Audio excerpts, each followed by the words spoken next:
I'm going to present some of the key findings from our managed services survey. So let's have a look at this. So again, this was an online survey of our readers, which took place between October and November this year. 103 readers took part. 50% were operators, 36% were vendors, the remainder from other interested third parties.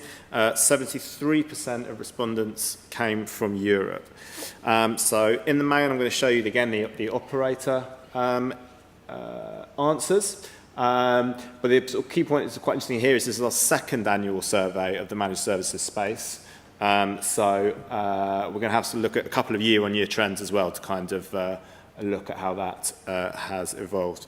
So, managed services, as we've kind of seen already, it is an area of the industry which is continuing to grow. We asked operators, how does the number of managed services deals that you have signed in 2014 compare to 2013? Again, majority said, 53, we've signed more deals this year than in 2013. 47% said we've signed more or less the same number of deals in this year as opposed to last year. So 0% said they've actually signed less deals, which I think is quite interesting. I haven't put it on the screen, but I'll just read to you what one respondent wrote. The importance is increasing, although I think service providers and enterprise markets need more convincing arguments as to the real impact of managed services on their bottom line rather than white papers from the vendor community. I've heard some service providers mention it as a panacea to all their woes, but I feel it's an excuse for not confronting the reality of providing customers with what they really want. So quite a sceptical, shall we say, view from one person there. But as we said, it's clear that it's growing still, but there are obviously some concerns about how it's actually being implemented.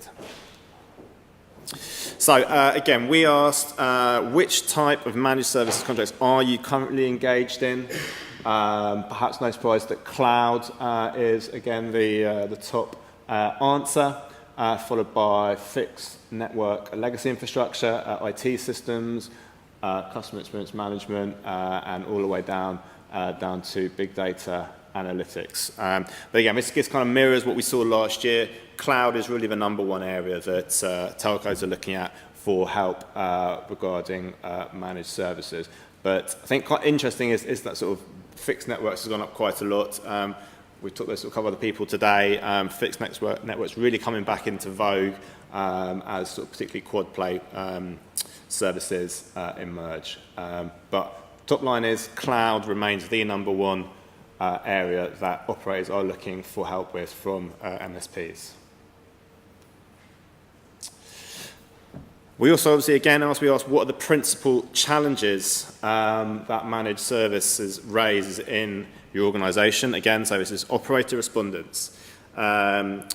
This year, two top answers, cultural clash and then disagreements over process/ineffective SLAs.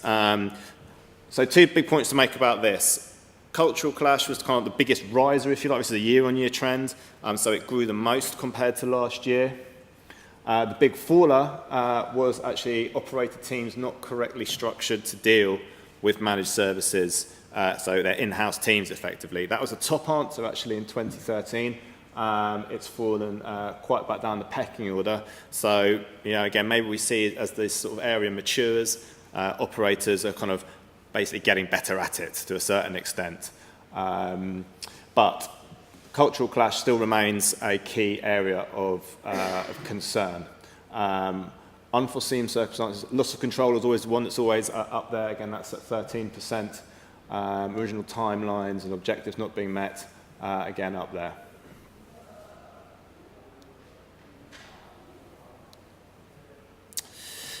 We then asked, would you say operators are bringing more managed services contracts back in-house currently compared to 12 months ago?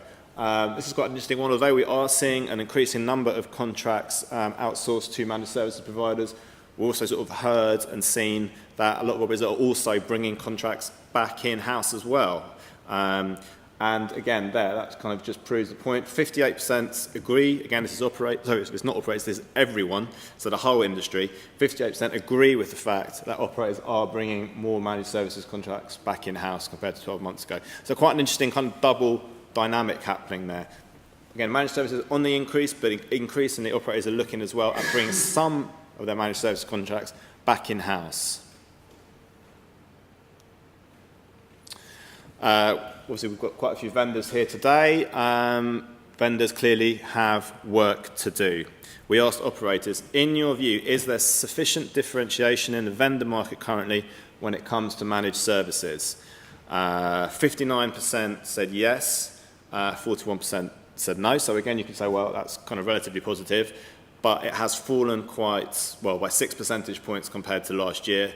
And we think, this has a really kind of to do with a lot of the big providers kind of scaling back their managed services output. If we think about Alcatel-Lucent and Nokia in particular, two companies which have really kind of, I think in their words, kind of looked again at what they're doing in managed services.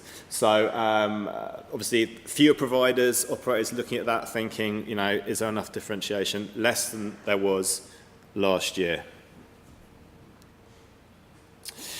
Another area we focused on is value add. We're seeing a lot of vendors now offering or claiming to offer value add to their normal, quote unquote, managed service contracts. So here we're thinking about things of data analytics, customer experience management tools. So we asked operators, are vendors delivering to your satisfaction? So you can see there it's a very clear 50-50 split. Again, I'll read one quote from a respondent who said, again, rather skeptically, I have to add, managed service providers will only provide those items leading to increased charges for themselves, probably doing nothing to serve the operator's business objectives, margin, or market share. So again, we're interested to hear what some of the vendors in the room think about that, and it's a topic that will be covered, I think, in a couple of the other presentations coming up. So, but again, things to take away from that is that there is skepticism clearly that vendors are simply just adding on extra tools, but not really actually delivering any key value add. And then we looked a little bit into the future. As we saw earlier on, the cloud was top currently. So then we asked operators, which types of managed services do you anticipate acquiring in the future? Again, cloud by far and away the number one service. Fixed network. Interestingly, that's switched over from currently, which is legacy, looking at next generation fiber. But the really big riser was in big data. And again, this is a topic which has come up a couple of times already today. That grew 14% compared to last year. So that's really the big riser. And you can see all the other answers down there. Right at the sort of second bottom, you can see SDN and NFV. Again, it's a topic that we just talked about with Sienna there. Nascent area operators now starting to think about, well, maybe it is a service that we can look to outsource to an MSP. We didn't put that service in there last year, so this is a new one, but interesting to see it's 13% of operators who think that.